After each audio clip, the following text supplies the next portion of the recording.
My name is Hannah, and I'm 32, a single mom to my 5-year-old son, Lucas. I thought a family cruise on my parents' private boat would mend old wounds, bring us closer. But that night, as I held Lucas tight, my own mother stared into my eyes and whispered, "You'll be erased, like you never existed." Then a push. We fell into the cold sea, betrayed by the people I trusted most. Why would they do this? What's your biggest family betrayal? Share below, and please like and subscribe. The first morning on the cruise felt like stepping into someone else's life. I woke up in a cabin with silk sheets, the kind my parents always flaunted, and Lucas was already bouncing on the bed, his little face lit up by the sunlight streaming through the porthole. I pulled him close, kissing his forehead, trying to shake off the chill from my mother's words last night. "You'll be erased." I told myself it was just her usual sharpness, nothing more. I'd heard worse growing up. Downstairs, the dining room was a spectacle. Crystal chandeliers, a long mahogany table piled with pastries, fresh fruit, and a champagne fountain bubbling in the corner. My mother, Abigail, sat at the head, her silver hair pinned perfectly, her smile tight as she waved me over. My father, Richard, was buried in his phone, barely glancing up. Samantha, my younger sister, lounged in a designer sundress, scrolling through her phone with a smirk. Lucas ran to her, and she ruffled his hair, but her eyes flicked to me sharp and cold. I settled Lucas next to me, piling his plate with pancakes. I wanted this trip to be good for him, to give him memories of family I never had. But as I sipped my coffee, I felt the weight of their gazes. Abigail leaned forward, her voice syrupy. "Hannah, you look tired. Teaching must be so draining." I forced a smile, muttering something about loving my job. Samantha snorted, not looking up from her phone. "Yeah, scraping by in that tiny apartment must be inspiring." I bit my tongue. I'd learned long ago that arguing with Samantha only made things worse. She'd always been the golden child, the one who stayed in their world of private jets and charity galas. I'd walked away at 18, choosing a quieter life, one where I could breathe. But now, sitting here, I felt like that awkward teenager again, never quite enough for them. Lucas tugged at my sleeve, asking for more juice, and I poured it, grateful for the distraction. Abigail watched us, her eyes narrowing slightly. She reached over, brushing a crumb off Lucas's shirt, her touch lingering. "He's growing so fast," she said, her voice soft, but pointed. "He deserves the best, don't you think?" I nodded, my stomach twisting. "Of course," I murmured. But her words felt like a jab, like she was sizing me up and finding me lacking. After breakfast, I took Lucas to the deck to play. The sea stretched out endless and blue, and for a moment, I let myself relax, watching him chase a beach ball, his laughter cutting through the salty air. But then Clara, one of the crew members, appeared, carrying a tray of drinks. She was young, maybe my age, with nervous eyes and a quick smile. As she handed me a glass of iced tea, her hand shook, and the glass tipped, splashing my dress. She gasped, apologizing over and over, her face flushed.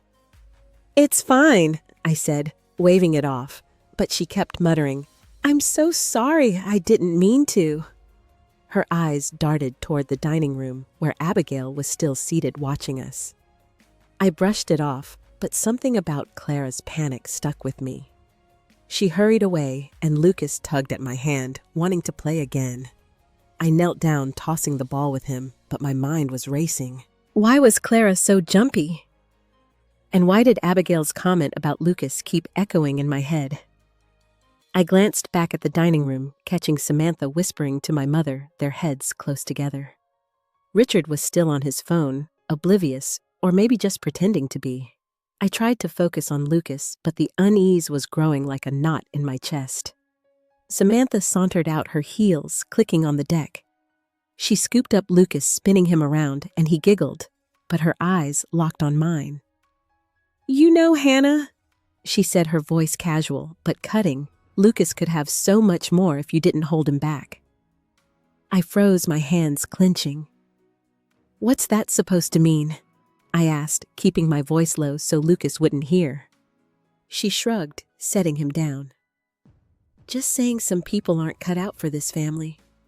She walked off, leaving me standing there, the sea breeze cold against my skin.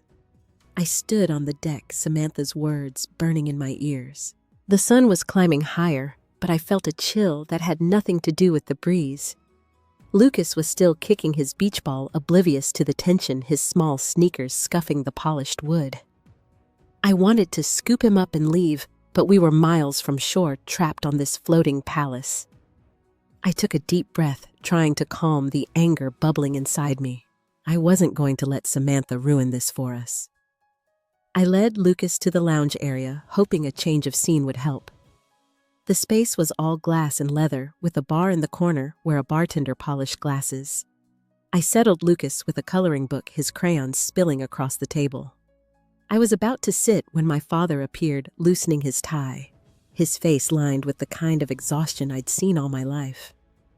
He glanced at Lucas, then at me, his eyes distant.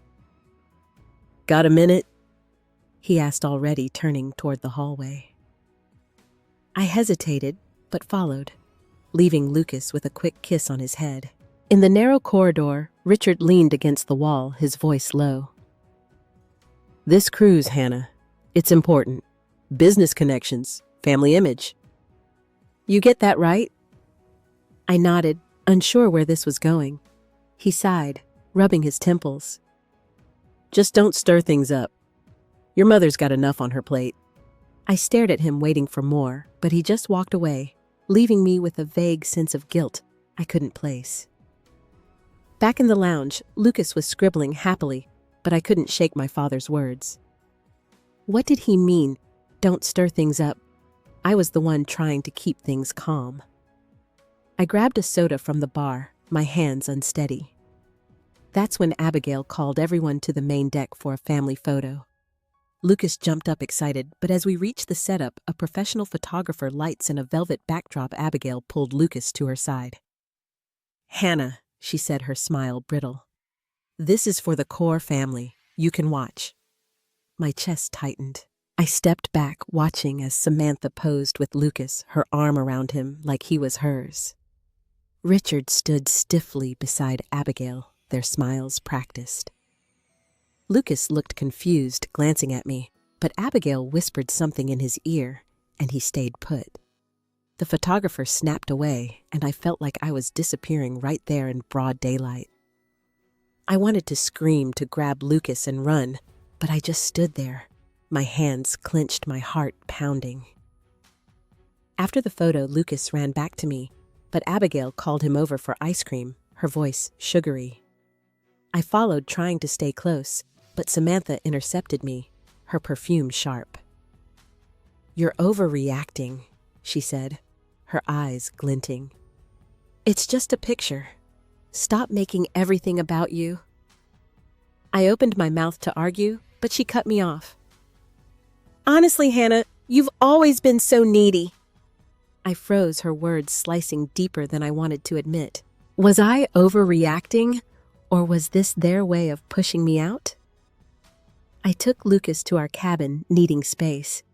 As he played with his stuffed dinosaur, I sank onto the bed, my mind spinning.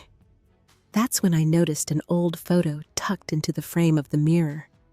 It was me, maybe 7 years old, at a family picnic. My pigtails messy, my smile wide. But my face was scratched out, the paper torn, where my eyes should have been. My breath caught. Who had done this? And why was it here in my cabin, like a warning? I shoved the photo into my bag, my hands shaking. Lucas looked up, sensing my mood. "Mommy, are you okay?" he asked, his voice small.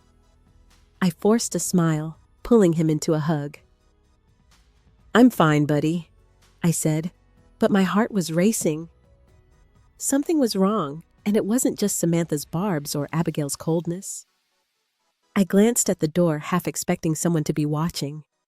The knot in my chest was tightening, and I knew this was only the beginning.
Wanted to just stay in the city's cabins to keep Lucas, cause what he was passing with excitement to see We couldn't say no to his big eyes, so I packed a bag, slung it over my shoulder, and held his hand as we stepped off the boat. The island was a blur of activity. Abigail had organized a catered lunch under a massive canopy with waiters in crisp uniforms serving lobster and sparkling water. Samantha was already there posing for photos with Lucas, her laughter loud and fake. Abigail hovered nearby directing the staff like a queen, her gold bracelet glinting in the sun. Richard was off talking to some suited man, probably another business contact. I felt like a ghost trailing behind my own son. I tried to join in setting Lucas up with a bucket and shovel by the water. He giggled, piling sand into lopsided castles, and for a moment, I let myself breathe. But then Abigail called Lucas over to a game of ring toss, her voice sharp when I started to follow. "Hannah let him have fun with us," she said, her smile not reaching her eyes. "He doesn't need you hovering." I froze, my hands tightening around the bag strap. Lucas looked back at me unsure, but Samantha swooped in, pulling him toward the game, her arm around his shoulders. I stood there, the sand hot under my feet, watching my family claim my son like he was theirs to take. My throat burned, but I swallowed it down, telling myself to stay calm. I wandered toward the food table, picking at a plate of fruit, when Abigail's voice cut through the chatter.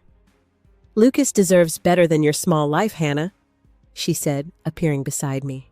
Her tone was casual, like she was commenting on the weather, but her eyes were cold, calculating.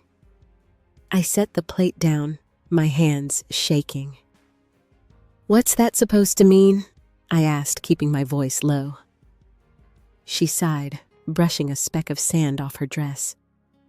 "You know what I mean. A school teacher's salary, that cramped apartment.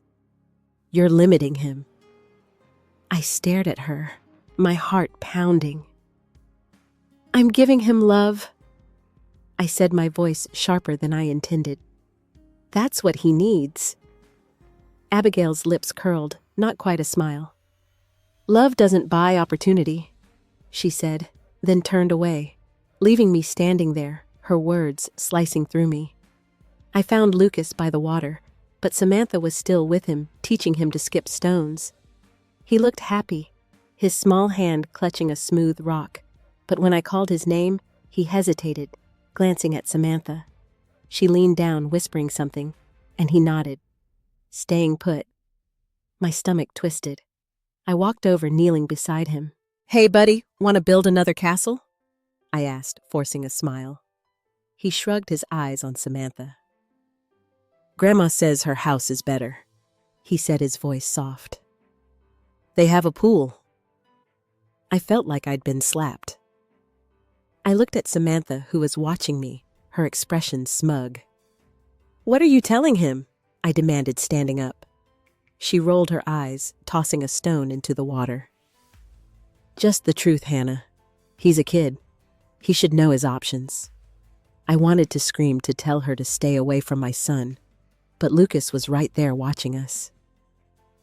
I took his hand, leading him back to the sand, my heart racing. She was planting doubts in his mind, and I didn't know how to stop it. As we sat, a man approached a local vendor with a cart of woven bracelets and shells. His name tag read Marcus, and his smile was warm, but his eyes lingered on me, like he could see the storm inside. "Rough day?" he asked, his voice low. I nodded, not trusting myself to speak. He handed Lucas a small shell free of charge, then leaned closer to me. "Watch your back," he said quietly. "Rich folks like them, they hide secrets." He walked off before I could respond, leaving me clutching the shell, my mind spinning. What did he know? And why did I feel like I was running out of time? Marcus's words hung in the air as I clutched the shell, its edges sharp against my palm. The island's noise, laughter, clinking glasses faded into a dull hum. I looked at Lucas, his small hands digging in the sand, and felt a wave of dread. My family was slipping him away piece by piece, and I was powerless to stop it. I wanted to grab him and run, but where?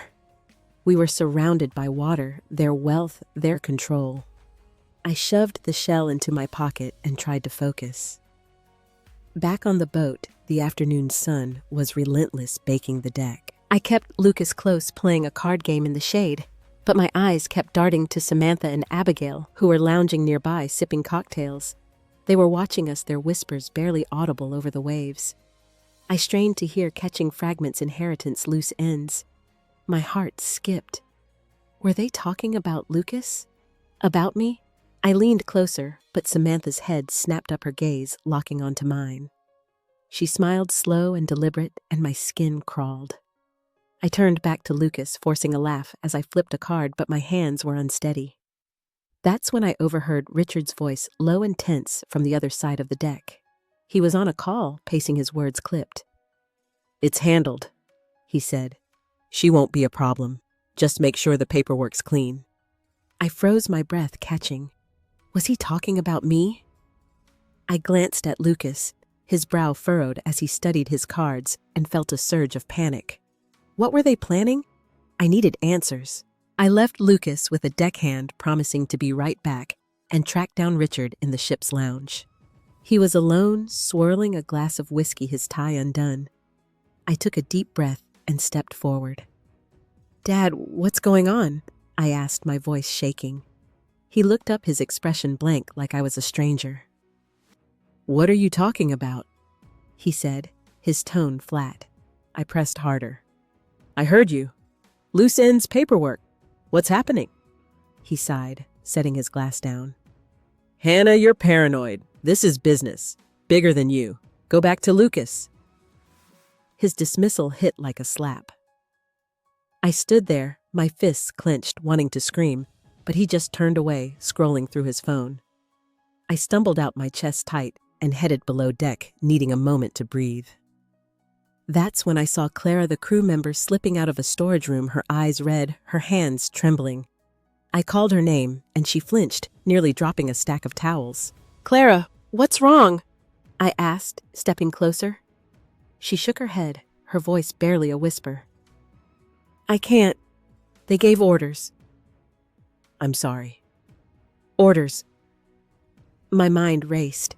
"What do you mean?" I pressed, but she backed away, muttering, "I have a kid too. I can't risk it." She hurried off, leaving me in the dim hallway, my pulse pounding.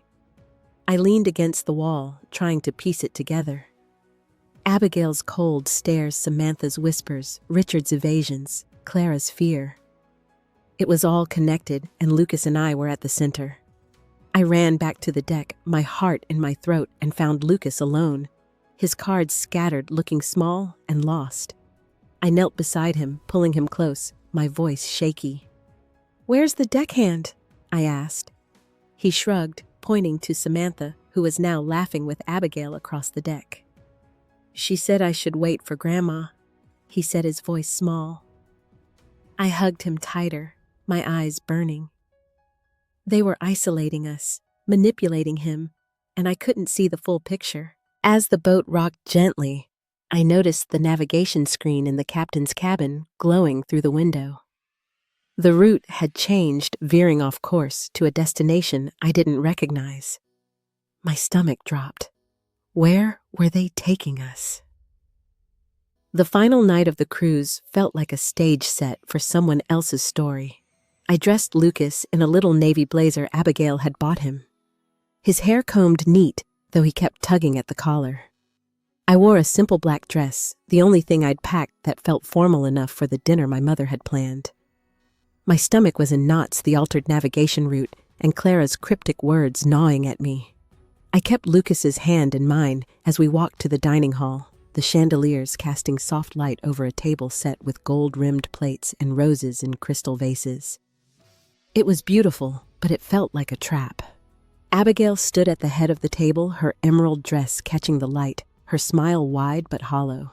Richard sat beside her, his face tight, avoiding my eyes.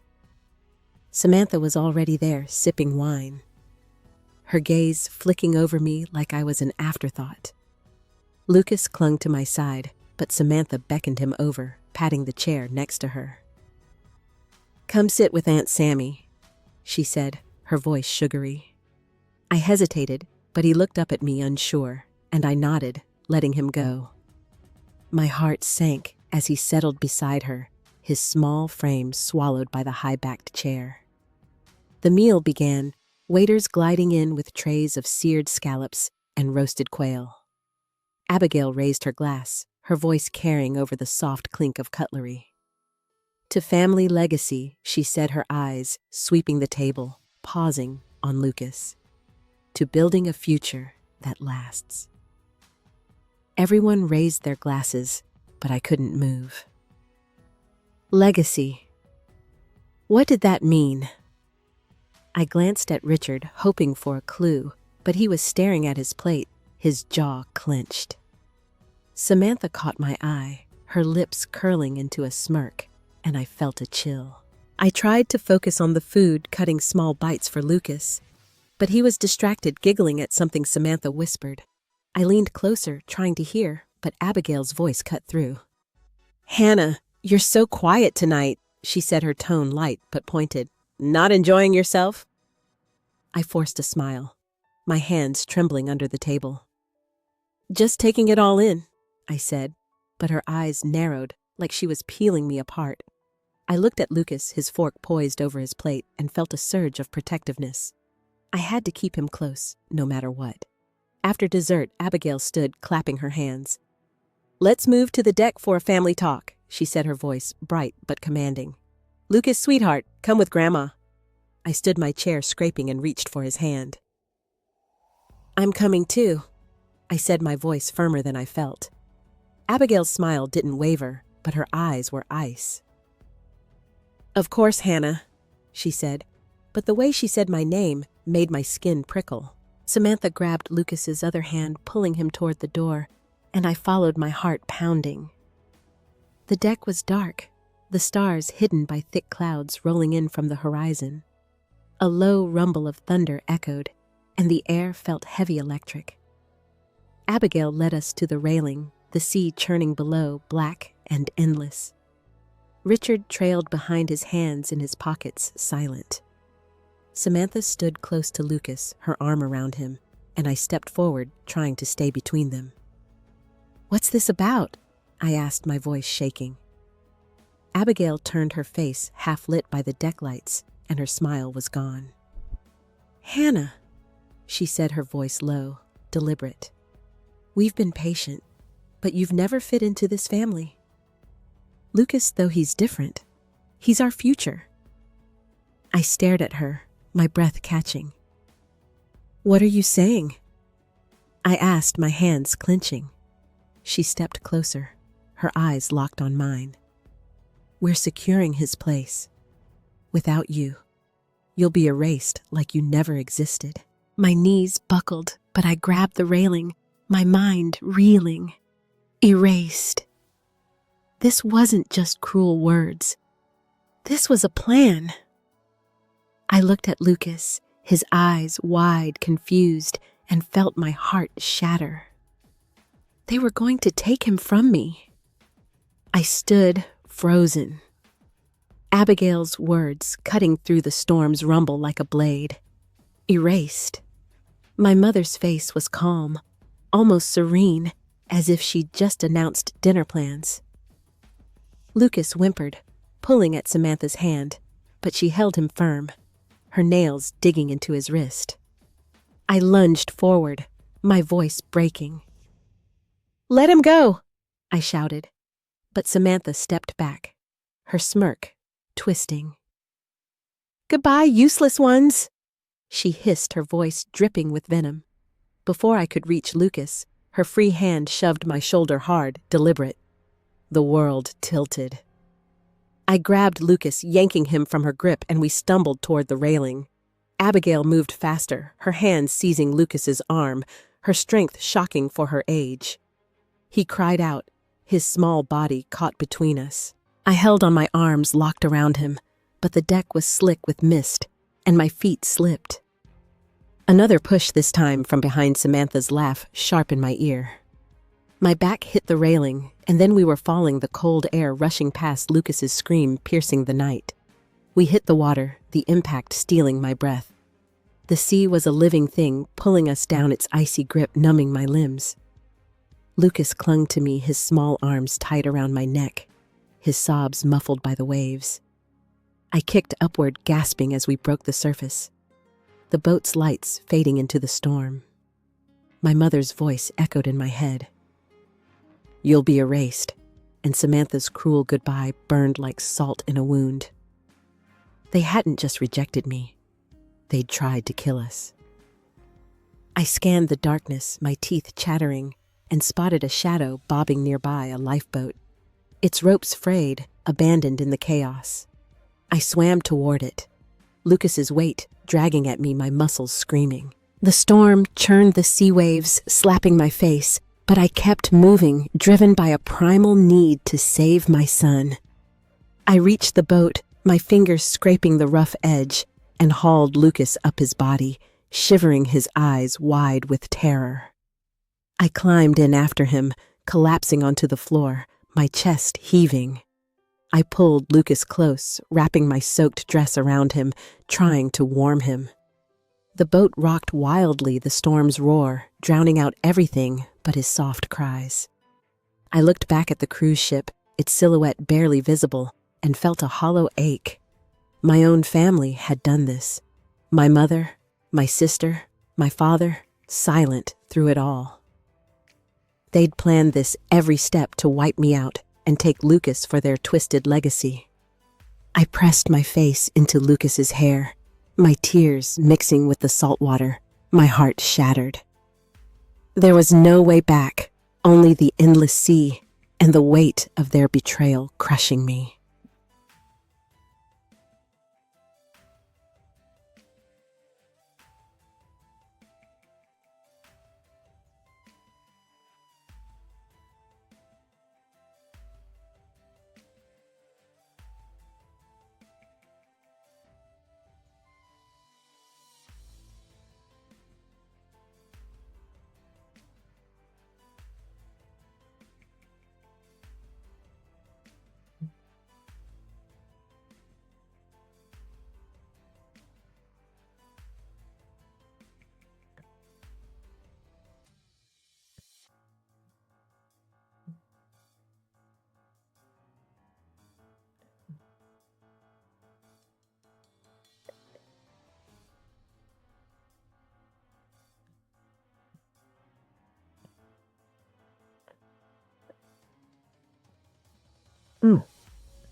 Howl fading into roar as I held Lucas, his small body Trembling against mine. My dress was soaked, clinging to my skin, and the cold seeped into my bones, but I couldn't let go. His breath was shallow, his eyes half closed, and I whispered his name over and over to keep him awake. The cruise ship was gone, swallowed by the dark, and with it, my family's betrayal burned fresh. They thought we were dead. That thought lit a spark in me, small but fierce. They wouldn't win. I fumbled in the lifeboat's storage compartment, my fingers numb, and found a plastic case with a flare gun. I loaded it, hands shaking, and aimed at the sky. The flare shot up a streak of red against the clouds, and I prayed someone would see it. Lucas stirred, his voice weak. "Are we safe, Mommy?" I kissed his forehead, my voice steady despite the ache in my chest. "We will be, buddy. I promise." I searched the compartment again, finding a thin blanket which I wrapped around Lucas, tucking it under his chin. My mind raced, piecing together what had happened. Abigail's cold plan, Samantha's cruel push, Richard's silence. They'd orchestrated this to erase me, to steal Lucas for their empire.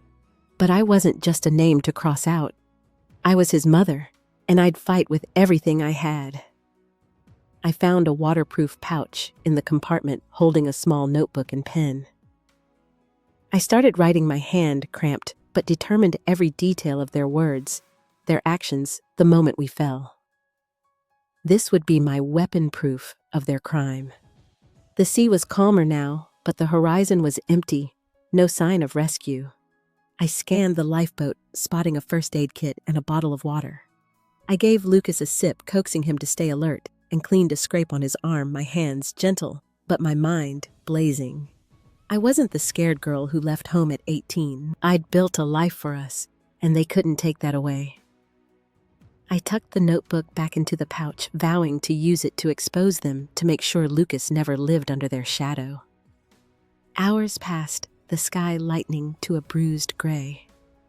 Lucas was curled against me, his breathing steadier, when I saw a faint light bobbing in the distance. My heart leaped. I grabbed the flare gun, firing another shot, the red arc cutting through the dawn. The light grew closer, a fishing boat, its engine rumbling. A man leaned over the bow, his voice rough but kind. "You okay?" he shouted. I nodded, tears stinging my eyes, and waved him over. The boat pulled alongside, and the man, Nathan, helped us aboard. He was broad-shouldered with weathered hands and a face lined from years at sea. He wrapped Lucas in a thick blanket, handing me a thermos of coffee. "What happened?" he asked, his eyes searching mine. I hesitated, the truth too raw, but I met his gaze. "My family," I said, my voice low. "They pushed us off their boat.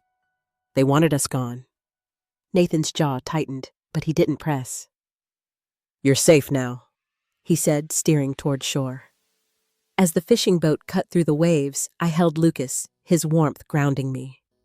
Nathan's radio crackled, and I caught snippets of chatter about the cruise ship docking early, my family, assuming we were lost. They thought they'd won. But I wasn't done. I clutched the notebook pouch, feeling its weight, and a quiet strength took root inside me. I'd survived their betrayal, and now I'd fight back for Lucas, for us, for the truth they thought they'd buried at sea. Nathan's fishing boat smelled of salt and diesel, a stark contrast to the polished luxury of my parents' cruiser.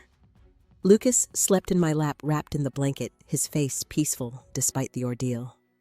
I sipped the bitter coffee, its warmth steadying me as the shore grew closer, a thin line of lights against the dawn. Nathan kept his eyes on the water, but his presence was solid grounding.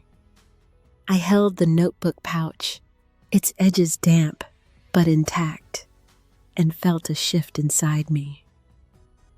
I wasn't just surviving anymore. I was choosing to fight. Nathan broke the silence, his voice low so as not to wake Lucas. I used to be a lawyer, he said, glancing at me. Before I traded suits for the sea. If you want to go after them, I can help. Point you to the right people. I looked at him surprised and saw no pity in his eyes, just quiet resolve. I knotted my throat tight. I need to, I said. For my son. He deserves the truth. The boat docked at a small harbor, the air thick with the scent of fish and seaweed. Nathan carried Lucas to a nearby diner, its neon sign flickering. Inside it was warm, the hum of a jukebox mixing with the clatter of plates. I settled Lucas in a booth, his eyes fluttering open as I ordered him a hot chocolate. Nathan slid me a pen and a napkin, nodding toward my pouch. Write down names, dates, anything you remember, he said. It'll help when you talk to the cops. I started writing, the pen scratching, as I listed Abigail's chilling words, Samantha's push, Richard's complicity. Each word felt like a brick building a case, a shield for Lucas. But as I wrote, a memory surfaced, not of the cruise, but of my childhood, a time when Abigail locked me in my room for spilling juice on her dress. I'd cried for hours thinking it was my fault. Now I saw it clearly, her control, her cruelty. I wasn't that girl anymore. I was done carrying their shame. I pulled out my phone, the battery low, but enough to call Emily, my friend from college who'd become a journalist. She answered on the second ring, her voice groggy but sharp when I told her everything. Hannah, she said, I'm on this. Your parents have been dodging tax audits for years. If there's dirt, I'll find it. I thanked her, my voice steady, and hung up, feeling a spark of hope. Emily's tenacity was a lifeline, one I hadn't expected but needed. Nathan returned with the local sheriff's contact, a woman he trusted. I called, my words measured as I reported the attempted murder, my family's names heavy on my tongue. The sheriff listened, promising to investigate, and I felt a weight lift, not fully but enough to breathe. I looked at Lucas sipping his hot chocolate, his small hands wrapped around the mug. I knelt beside him, brushing his hair back. We're going to be okay, I said, my voice soft but firm. You're so brave, and I'm so proud. He smiled, tentative, and I saw the trust in his eyes, the bond they couldn't break. I sat back, the diner's warmth wrapping around us, and thought of my family docking their boat thinking they'd won. They didn't know I was coming for them, not with anger, but with truth. Nathan slid into the booth across from us, his eyes kind. You're stronger than you know, he said. I met his gaze, then looked at Lucas, my reason for everything. I didn't say a word, but I folded the napkin with my notes, tucked it into the pouch, and felt a quiet power settle in my chest. A promise to myself and my son that I'd never let them break us again. Emily's apartment smelled of coffee and ink, a cluttered haven of books and laptops that felt safer than any place I'd been in days. Lucas was curled up on her couch, a quilt over his shoulders, clutching a stuffed bear she'd dug out of a closet. I sat at her kitchen table, the notebook from the lifeboat open in front of me, its pages filled with my scrawled truth. Emily was already working, her fingers flying across her keyboard, digging into my parents' financial records. I'd taken the first step, and now the world was shifting, but not in ways I could control. The sheriff I'd called, a woman named Carla, had taken my statement over the phone, her voice calm but firm. She'd sent officers to the cruise ship's dock, but my family had already left their yacht moored like nothing had happened. I pictured Abigail sipping wine, Samantha scrolling through her phone, both assuming they'd erased us. The thought made my hands clench, but I focused on Lucas, his steady breathing, a reminder of why I was doing this. Emily looked up, her glasses slipping down her nose. Hannah, she said, her voice low. I found something. Your mother's been funneling money through offshore accounts tied to the cruise company. It's sketchy, maybe illegal. If we link it to your story, it's leverage. I knotted my throat tight. Leverage? It sounded cold, but it was a lifeline. I added Emily's findings to my notes, each word a brick in the wall I was building against them. By noon, Emily's phone buzzed with a tip from a colleague. A local news outlet had picked up a story about a missing woman and child from a private cruise. My name wasn't public yet, but the rumor was spreading. I felt a jolt, part relief, part dread. People were talking, but what would my family do? When they heard, I imagined Abigail's face, her composure cracking, and Samantha's smug grin faltering. But I also knew they'd fight back, and that thought kept me on edge. I called Nathan, who was still at the harbor checking on his boat. He'd offered to be a witness, his lawyer's mind already piecing together a case. "They're rattled," he said, his voice steady through the crackle of the line.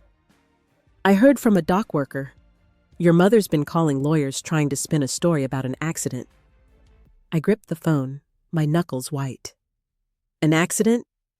They pushed us, Nathan." He sighed. "I know. That's why your notes matter. Keep writing." I thanked him, my voice quiet, and hung up, feeling the weight of what was coming. Lucas woke, rubbing his eyes, and asked for a snack. I sliced an apple for him, my hand steady despite the storm inside. Emily's apartment was small, but it felt like a fortress, a place where I could plan. I sat with Lucas, watching him eat, and realized how much he'd already lost. His trust in his grandparents shattered. I needed to protect him, not just from them, but from the chaos I'd unleashed. I booked an appointment with a child therapist, a woman recommended by Carla, to help him process what he'd been through. It was a small step, but it felt like reclaiming something they'd tried to take. As evening fell, Emily's phone lit up again. She scanned the message, her eyes widening. "Hannah," she said, "you need to see this." She turned her laptop toward me, a grainy audio file loading. It was from Clara, the crew member sent anonymously to a news outlet. Her voice was shaky, barely audible over the hum of the cruise ship's engine. "I heard them," she said. "Abigail and Samantha planning to get rid of her?" I couldn't stop it. "I'm sorry." The file ended, and I sat there, my breath gone, the room tilting. Clara had known, and now the world would too. Clara's voice lingered in the air, her confession a weight I hadn't expected. Emily's apartment felt smaller, the walls closing in as I stared at the laptop screen. Lucas was coloring at the coffee table, unaware of the audio that had just cracked my world open again. I wanted to feel triumphant, but all I felt was a hollow ache. The truth was out, but it didn't erase the betrayal. It just made it louder. Emily reached for my hand, her grip firm. "This changes everything," she said, her voice steady. "They can't hide now." By morning, the audio had spread, picked up by bigger news outlets. My phone buzzed with notifications, but I ignored them, focusing on Lucas as he ate cereal, his small spoon clinking against the bowl. Emily showed me headlines, words like scandal and attempted murder screaming across screens. Abigail and Samantha's faces were plastered online, their polished images unraveling. I should have felt something, satisfaction maybe, but my chest was tight, like I was still underwater. Carla, the sheriff, called to confirm arrests. "They found them at their estate," she said, her voice clipped. "Your mother and sister didn't go quietly, screaming, denying everything. Your father's in custody too. He's talking, admitting he knew, but didn't stop it." I listened, my fingers tracing the edge of the table, and thanked her, my voice flat. I pictured Abigail's manicured hands cuffed. Samantha's smirk gone, Richard's head bowed. Their screams echoed in my mind, not of fear, but of rage as their empire crumbled. I stepped outside for air, the city's hum, a stark contrast to the sea's silence. Emily's street was lined with brick row houses, kids biking past, their laughter sharp against my thoughts. My cousin Laura called, her voice shrill. "How could you do this to us?" she demanded. "You're tearing the family apart." I held the phone silent, her words a dull sting. She wasn't there when I fell, when Lucas clung to me in the water. I hung up my hands steady and blocked her number. I was done with their guilt. Back inside, Emily handed me a court summons. "You'll need to testify," she said, her eyes soft but serious. I nodded, the reality settling in. I'd face them, speak their crimes aloud. My voice no longer theirs to silence.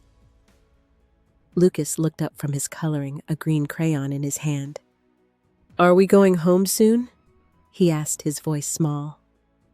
I knelt beside him, my heart twisting. "Soon, buddy," I said, but the word felt fragile, like a promise I wasn't sure I could keep. The media frenzy grew, reporters camping outside Emily's building, their cameras flashing through the curtains. I kept Lucas inside, shielding him from the chaos. A lawyer recommended by Nathan called to discuss Lucas's trust fund, one my parents had controlled. With their arrests, it was mine to manage a small victory that felt heavy.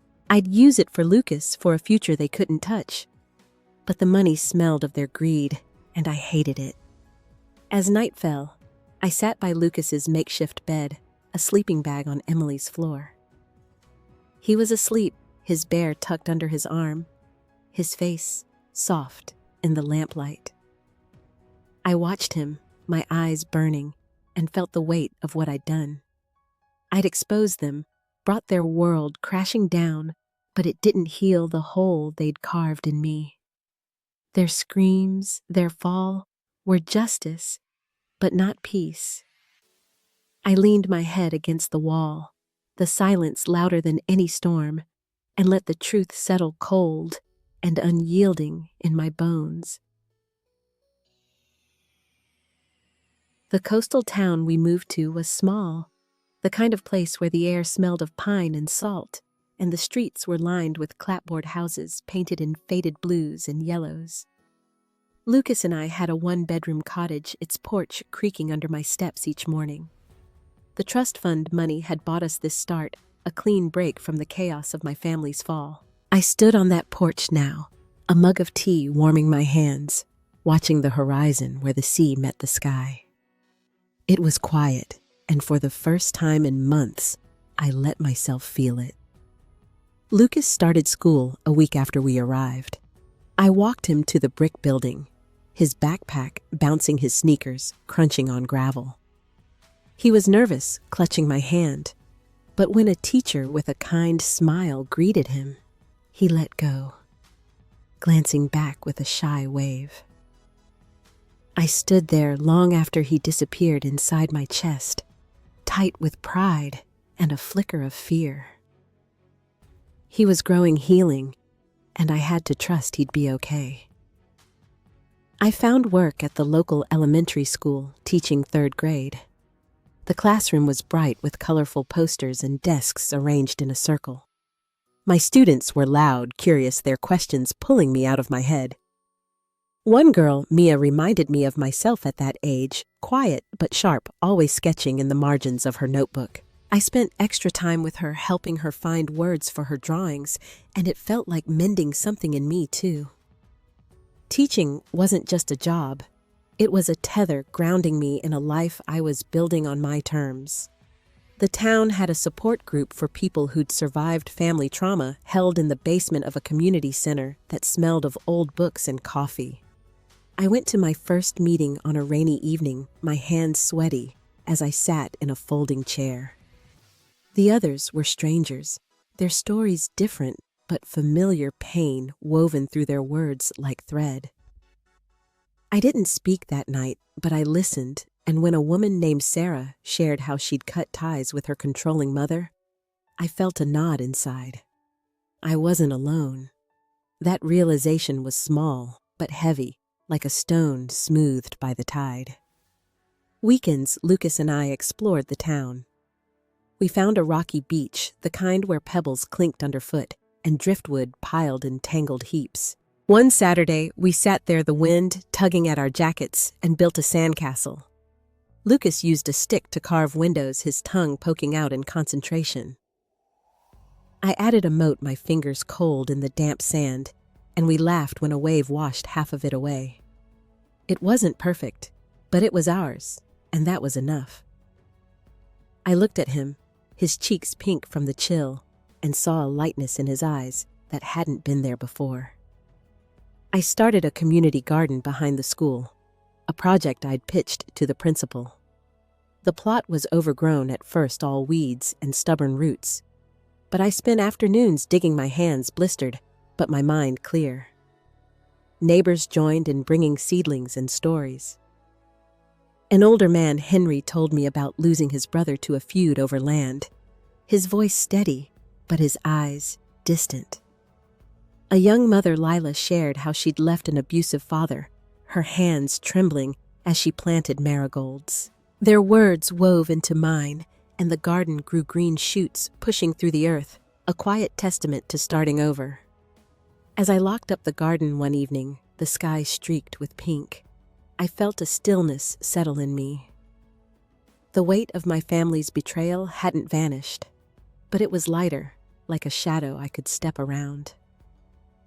I walked home, the town's lights glowing soft, and thought of Lucas, probably sprawled on the couch with his crayons. We were finding our place not just in this town, but in ourselves, and that felt like a victory they couldn't touch. The days in our new town began to blur into a rhythm soft and steady, like the tide against the shore. I woke each morning to the sound of gulls, their cries sharp through the cottage's thin walls.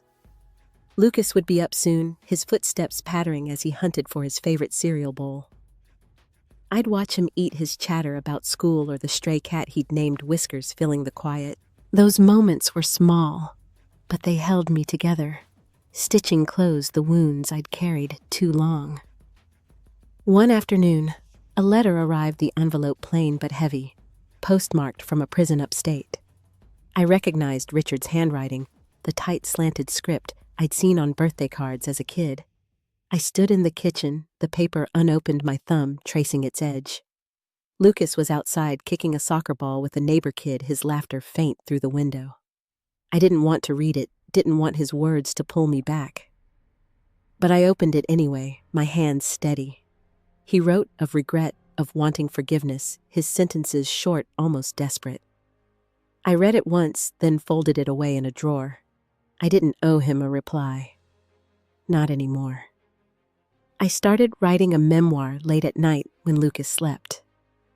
The words came slow, each one carved from memory, but they felt like mine, not theirs. I wrote about the girl I'd been always chasing approval and the woman I was now learning to stand still.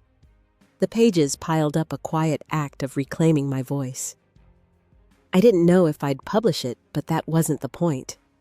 It was for me, for Lucas, for the truth we'd lived. The town had a library, a squat building with creaky floors and shelves stuffed with paperbacks. I took Lucas there on Saturdays, letting him pick out books while I browsed. One day I met Daniel, a neighbor who worked the circulation desk. He was tall, with kind eyes and a habit of humming while he sorted returns. We talked about nothing, whether the best coffee in town, but his presence was easy, like a door left ajar. I didn't want more, not yet, but I let myself smile, let myself feel the warmth of a new connection. Lucas came home one day with a drawing, a crayon sketch of our cottage, its chimney puffing blue smoke. "This is where we're happy," he said, taping it to the fridge. I looked at it, the crooked windows and bright yellow sun, and felt my throat tighten. He was right. This was our home, not because it was perfect, but because it was ours. I hugged him, his small arms strong around my neck, and knew we were building something real. I planted a tree in the backyard, a sapling I'd bought from a nursery down the road. It was a maple, its leaves just starting to turn red. I dug the hole myself, the shovel heavy, the earth cool under my nails. Lucas helped, patting the soil with his hands, his face serious. I didn't say it out loud, but the tree was for what I'd lost, the trust, the family I'd once believed in. It wasn't forgiveness, but it was closure, a way to let the past rest without carrying it forward. As autumn crept in, the air turned crisp, and I walked to the beach alone one evening, the sky a wash of purple and gold. The waves were gentle, lapping at the pebbles, and I stood there, my shoes sinking into the sand. I thought of the sea that had nearly taken us, how it had held us instead, carrying us to safety. I didn't need to shout or fight anymore. I just needed to keep walking one step at a time with Lucas by my side. I closed my eyes, the wind cool on my face, and let the quiet fill me soft and whole. A year had passed since the night Lucas and I fell into the sea, and our life in the coastal town had settled into something steady, like the rhythm of waves against the dock. I was 33 now, and the cottage we called home had become a canvas of our days. Lucas's drawings pinned to the walls, my books stacked on the coffee table, a vase of wildflowers I'd picked from the roadside. Mornings started with coffee on the porch, the air sharp with salt, and I'd watch the fishing boats head out, their lights winking in the dawn. It wasn't perfect, but it was enough. Lucas was 6 taller now, his face losing its baby softness. He loved his school, where he'd found a best friend, a boy named Eli, who shared his obsession with dinosaurs. I'd walk him to class, his hand swinging in mine, and feel a quiet pride at how he'd grown. The therapist we'd seen had helped, giving him words for the fear he'd carried, and me tools to guide him. At night, he'd climb into my lap asking for stories, and I'd make them up, tales of brave kids and kind dragons weaving in the strength I saw in him. I taught full-time now, my classroom a place of laughter and small victories. My students were a mix of shy and bold, each one teaching me something new. I'd stay late sometimes, grading papers under the glow of a desk lamp, the silence of the empty school wrapping around me. It was in those moments I felt most myself. Not the girl who'd begged for approval, but a woman who'd built something real.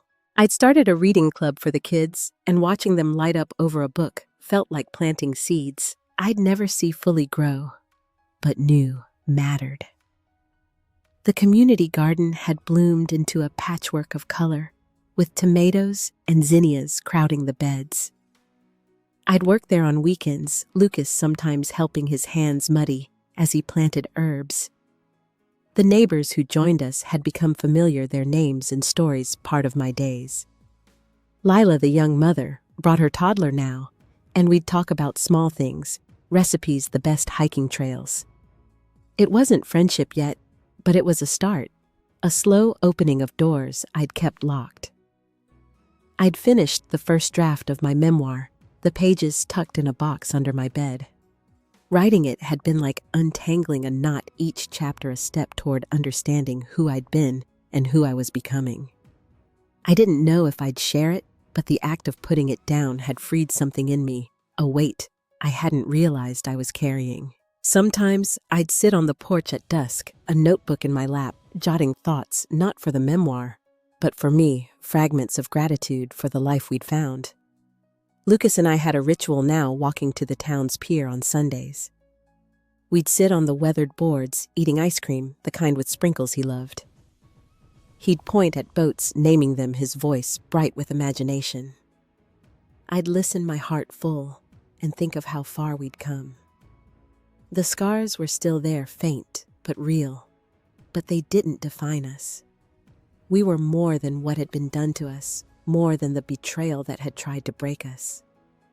One evening, as the sun dipped low, painting the water gold, I stood at the pier alone, Lucas at a sleepover with Eli. The breeze was cool, tugging at my sweater, and I leaned against the railing, watching the tide roll in. I thought of the sea that had nearly taken us, how it had held us, instead carrying us to safety. I wasn't angry anymore. Not at my family, not at myself. I was just here, breathing whole in a way I hadn't known I could be. One Sunday, Lucas and I took a drive to a nearby meadow, a place the locals called the Butterfly Field. It was early fall, the grass golden, dotted with milkweed and late-blooming daisies. We spread a blanket, and Lucas ran ahead, chasing a monarch that fluttered just out of reach. I sat cross-legged, a thermos of tea beside me, watching him move with a freedom I hadn't seen in him before. The sky was wide, cloudless, and for a moment I felt like I could breathe deeper, like the world was holding space for us. I'd started volunteering at a local shelter for single mothers, a decision that came quietly, almost by accident. A flyer at the library had caught my eye, and I'd shown up one day helping sort donations, then stayed. The women there were like me, in ways I hadn't expected, their stories raw, their resilience a mirror. I'd listen as they talked about starting over, about the kids they'd do anything for, and I'd nod understanding. I donated a portion of Lucas's trust fund to the shelter, enough to cover rent for a few families, and it felt like giving back a piece of what I'd gained, a way to honor the strength we shared. At night, I'd lie awake, the cottage creaking in the wind, and think about what I'd learned. Family wasn't blood, not the kind that mattered. It was the people who saw you, who chose you, who stayed when the world turned dark. I'd spent so long believing I needed my parents' approval, their love, but I'd been wrong. Love wasn't something to earn. It was something to give to yourself, to the ones who held you up. Lucas taught me that, with his quiet trust, his hand in mine. And I was learning to give it to myself, too, forgiving the girl I'd been embracing, the woman I was. I thought about forgiveness, not for them, but for me. I'd carried their cruelty like a stone, letting it shape me, but I was done. I didn't need to hate them to be free. I just needed to let go, to choose my own path, one step at a time. That was the hardest lesson, and the truest. You don't have to win to heal. You just have to keep going, to find the small joys, the moments that make you whole. Like Lucas's laugh, or the way the meadow smelled of earth and possibility. We stayed in the field until dusk. Lucas sprawled on the blanket, pointing at stars as they appeared. I lay beside him, my arm around his shoulders, and felt a peace I hadn't known I could claim. The past was there, always would be, but it didn't own me. I was here with my son, with a life we'd built, and that was enough. I closed my eyes, the crickets singing, and let myself rest, not in victory, but in truth. What's a moment that made you feel truly free? Share it below. I'd love to hear your story. If this resonated with you, please like and subscribe to join me in more journeys like this, and share it with someone who might need it. Thank you for listening, for being here. Here's to finding your own peace, one quiet step at a time.